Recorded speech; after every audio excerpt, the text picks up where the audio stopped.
Welcome to the final episode of the 219 project. This has been a series about me training for my first marathon and seeing if I could get the Olympic trials standard, and in this video you'll find out if I did, but I want to give a little bit of backstory for the people that don't understand what this all is about. If you wanna hit the road, then let's go then. Let's just go and see the world and just show them what it really means to live life golden. Heck yeah. So about 3 months ago, I dropped out of college, bought a van, built it out, and started traveling across the country. I also signed up for my first marathon in hopes of hopefully, cross my fingers, making the Olympic trials. The sole intention of this trip was not to qualify for the trials. Of course, it was a big goal in my mind and something that I was focused on, but the biggest part of this entire trip is to meet people, to expand my horizons, meet people that inspire me, meet people that make me a better person. I felt like I was going about life in the most normal way, doing everything that I was told to do and not doing things I wanted to do. And this trip was to redefine that, to find what I wanted to do, to kind of show myself what you can do with your life if you choose to do something other than what everyone else is doing. So this is the final episode, the final piece where you get to find out whether or not I did it and what the conclusion is. So let's get into this. Okay, we're going to packet pickup. Hopefully this camera's not too bad. We're on the iPhone because I forgot my SD cards back at the Airbnb. Picking up the packet. Step one.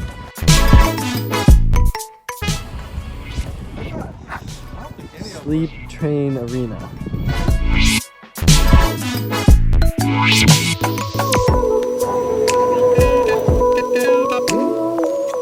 Night before.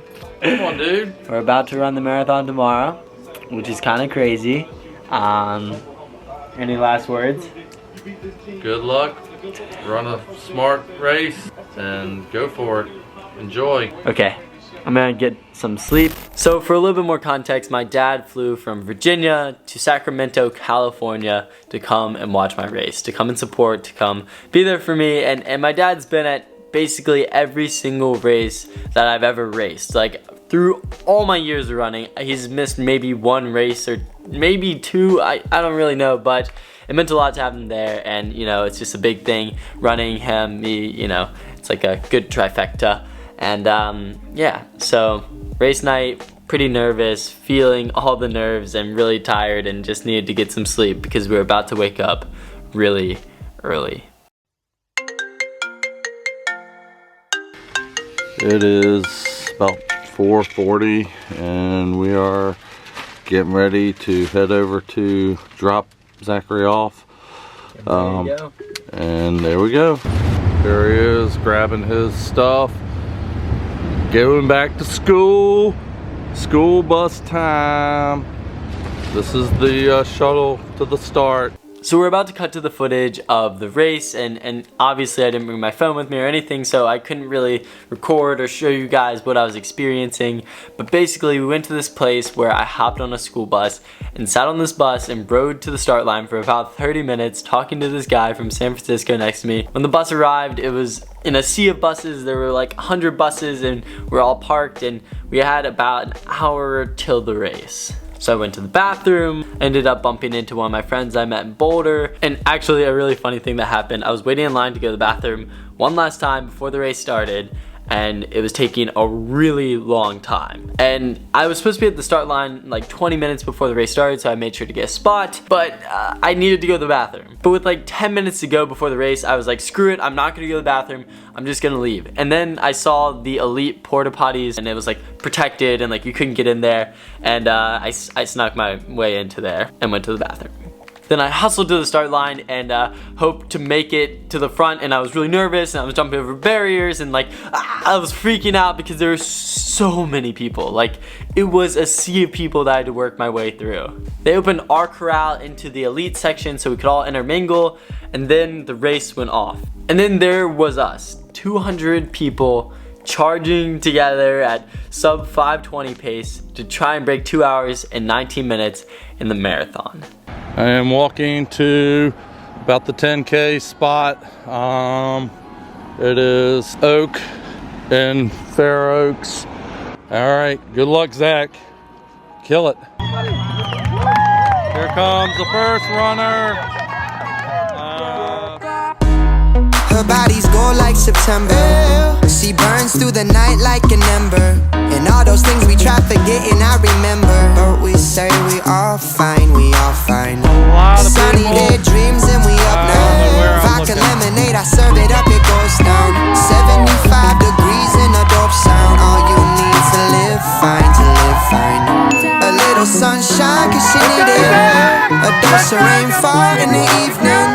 The waves crash down. So that was me about 6 miles in. We were at about 10K and we just came through in like 32 minutes and 40 or 50 something seconds, which is pretty fast for the first 10K of a marathon. But you know, that's the pace that we had to be at. That's the pace we were cruising at. And it was so interesting because I've never run a marathon, but it was like the most elite group run I've ever been on because there were 200 people all in this race together, really packed up, feeling like we were all moving together as a unit. It was really communal. When the elites got their bottles, they were like, does anybody need some Morton? Does anybody need some Scratch? Like, do you need a bottle? And I actually ended up bumping into one of my other friends I met in Boulder named Alex. So Alex, Luke, and I were kind of working together at this time and kind of hanging out together through the race. And then the race continued.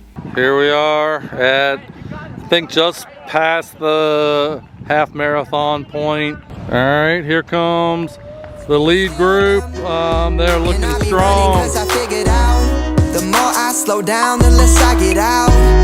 And if we fall, let's be strong now. Moving along, we don't mind, we don't mind.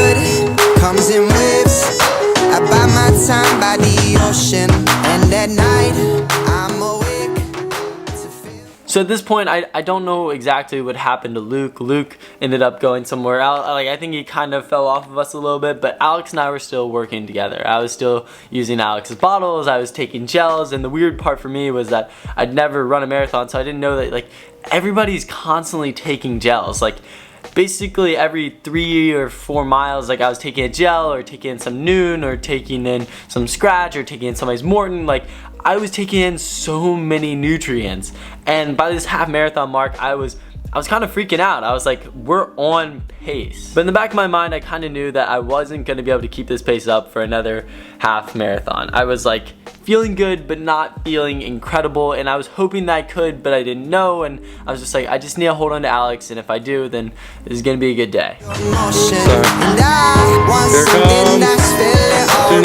pack, looking for Zach. No need to leave, spend our whole lives. Don't lose contact, buddy. Don't lose contact with him. You got it. Come on, bud. You're looking great. Looking real good, Zach. Let's go. So that was the last time that my dad caught me before the finish at around mile 17. And by that point, I had lost Alex. I lost him around mile 15 or 16. And that was kind of big for me. I knew when I lost him, it was going to be a little bit more tough and I wasn't going to get the bottles. And so from there, I was chugging along on my own. I was trying to weave through the carnage of the 219 pack because there were a bunch of people going for it, a bunch of people throwing up on the side of the road, a bunch of people walking.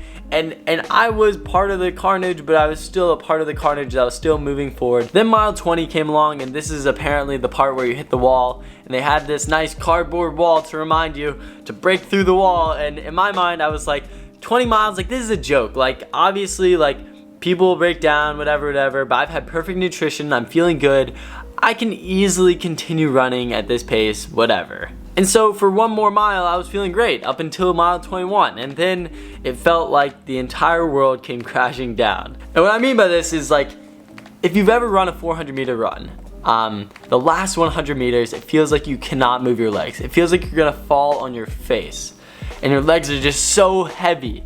And that's what it felt like for the last 5 miles of the marathon. I finally know what everybody's been talking about with mile 20, 6 miles to go.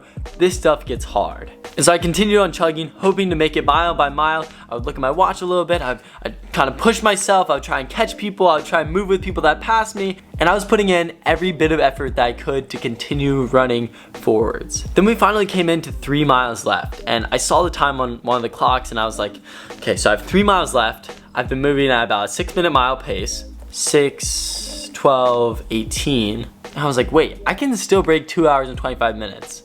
Or like get close to that. And I was like, wait, that's actually still like really good. So I was like, okay, let's try and put together these last few miles and make it to the finish line. And so with 2 miles to go, I forced it. I made it happen and I finished this race. Every step hurt more than any step had ever hurt in my entire life.